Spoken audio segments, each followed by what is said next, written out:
MLA Vakiti శ్రీహరికి మంత్రి పదవి రావాలని కురుమూర్తికి యువకుడు పాదయాత్ర.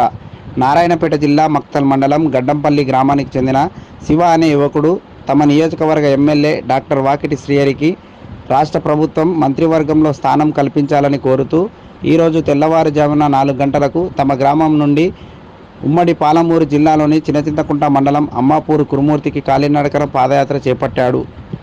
మక్తల్ నియోజకవర్గ శాసనసభ్యులు డాక్టర్ వాకిటి శ్రీహరికి మంత్రివర్గంలో మంత్రిగా స్థానం కల్పించాలని రాష్ట్ర ముఖ్యమంత్రి రేవంత్ రెడ్డి గారిని కోరుతున్నానని, తమ ఎమ్మెల్యేకు మంత్రి పదవి వస్తే వెనుకబడిన ఉమ్మడి పాలమూరు జిల్లా ఎంతో అభివృద్ధి చెందుతుందని, అంతేకాకుండా తమ నియోజకవర్గ అభివృద్ధికి కృషి చేస్తాడని నమ్మకంతో మంత్రి పదవి రావాలని తన ఇంటి దైవమైన కురుమూర్తి ఆలయం వరకు పాదయాత్ర చేపట్టినట్లు యువకుడు తెలిపాడు.